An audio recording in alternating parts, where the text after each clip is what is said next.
नमस्कार आदाब, मैं हूं आपके साथ वसीम खान और इस वक्त देख रहे हैं आप मेरे साथ मेवात आज तक। चलिए दोस्तों, आपकी जानकारी के लिए बता देते हैं आज हमारी मौजूदगी है फरीदाबाद ज़िले के आलमपुर गांव में।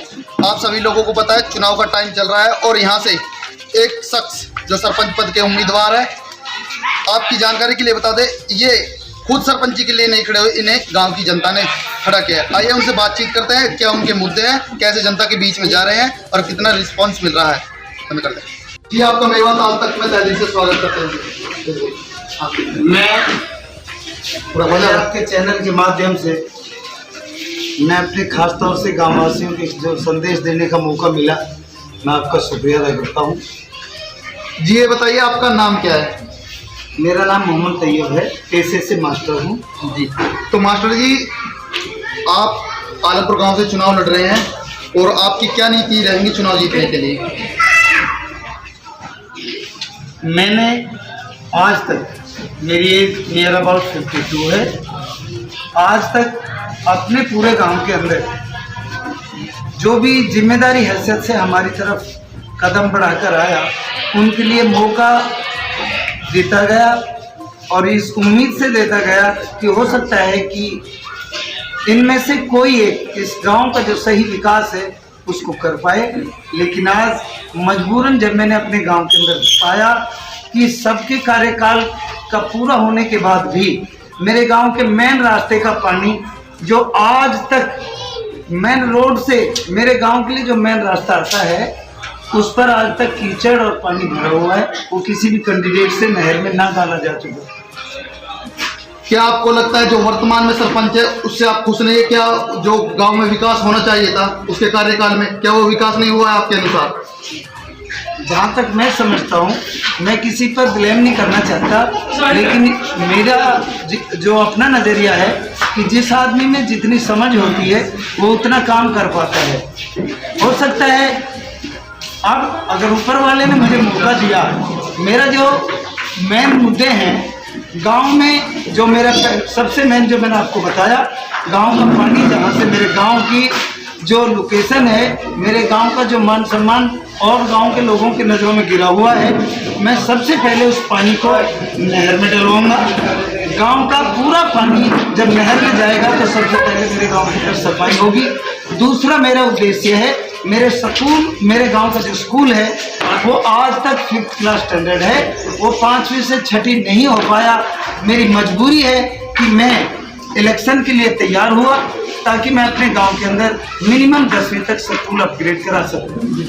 तो आप जनता के बीच में जा रहे हैं, जनता आपका कितना % साथ दे रही है, इसके बारे में क्या कहना चाहते हैं?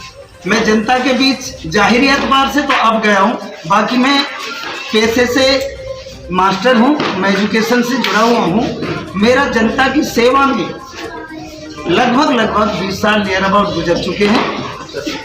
तो ये बताइए सरपंच साहब, अगर आपको आलमपुर की जनता अपना सरपंच चुनती है तो आप सबसे पहले किन मुद्दों पर कार्य करेंगे?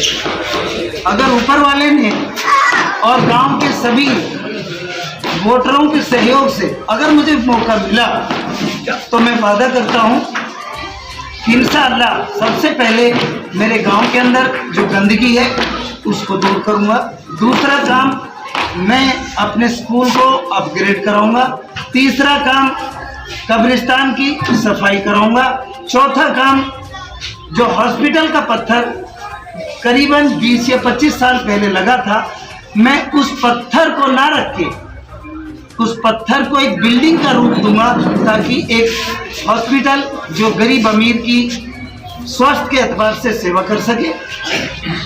तो जी मान लीजिए सरपंच साहब, अगर आपको आलमपुर की जनता चुनती है, अपना प्रतिनिधि यानी कि अपना सरपंच चुनती है, तो आने वाले 3 साल में आपके जहन में गांव की तस्वीर कैसी बनती है? मुझे उम्मीद है इंशाअल्लाह अगर मुझे मौका मिला, इस गांव की जो आज तस्वीर है इससे कई गुना बेहतर तस्वीर आपको नजर आएगी, क्योंकि जो मेरा उद्देश्य है वो मेन शिक्षा और स्वास्थ्य के ऊपर है। सबसे पहले मैं अपने स्वास्थ्य के ऊपर ध्यान दूंगा और फिर शिक्षा के ऊपर ध्यान दूंगा, ताकि मेरे गांव का पूरी तरह से हर समाज के बीच पूर्ण विकास हो सके। तो आपने सुना और देखा, हमारे साथ जुड़े थे फरीदाबाद जिले के आलमपुर गांव से मास्टर तैयूब सरपंच जी, जो वाकई में एक काबिल तारीफ एक ईमानदार शख्स है। इनकी छवि आसपास के गांव में बहुत ही अच्छी है। आप आलमपुर गांव से हैं? आलमपुर गांव से। तो किसे जिता रहे अब की बार सरपंची पर? आपकी बार तैयूब मास्टर। अगर सरपंच हो, आपका सरपंच जीत जाता है तो उससे सबसे पहले क्या काम करवाएंगे अपना? गांव की करवाएंगे, हालत सुधरवाएंगे। गांव के हाल खराब कर रहा है सरपंच चलने, और गांव में किसी को न पूछते हैं, ना आते हैं, न किसाई में जाते हैं। अब ये सब पर देख रहा करता है, बहुत बढ़िया लड़का है। गरीबों का साथ देगा सरपंच? बहुत जबरदस्त साथ देता है, बहुत अच्छा साथ देता है गरीब। आप जनता के बीच गए हो सरपंच को लेकर, जनता कैसे क्या कह रही है? इसके पीछे 90% आदमी पूरा। 90% आदमी। जी, गाँव के बड़े लोगों से भी बातचीत करते हैं, उनका क्या रिस्पांस मिल रहा है। जी, क्या नाम है जी आपका? मेरा नाम यानी ये बताइए, आप सरपंच जी के क्या लगते हो?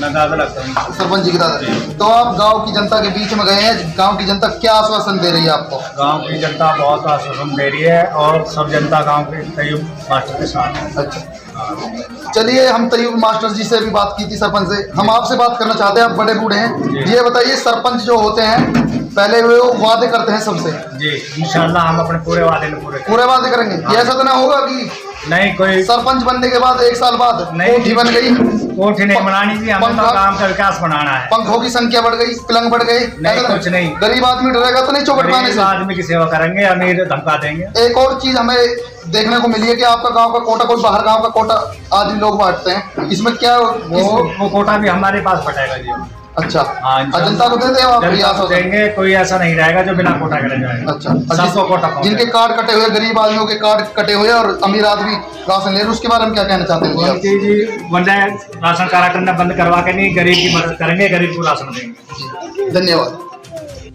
दोस्तों, आपने देखा और सुना जिस प्रकार से जनता से भी हमने पूछ बातचीत की, वे बता रहे थे कि गांव में बहुत ज़्यादा गंदगी है। किसी से भी सवाल किया, वो गंदगी के बारे में बता रहे हैं। अगर इनका सरपंच जीता है, पहले सबसे पहले सफाई करवाए, और सबसे पहली बड़ी बात तो यह है कि वो एक पैसे से मास्टर है जो शिक्षा के क्षेत्र में विकास कराएगा। आप देखते रहिए मेरे साथ मेवात आज तक, फिर मिलते हैं नए अपडेट के साथ। धन्यवाद।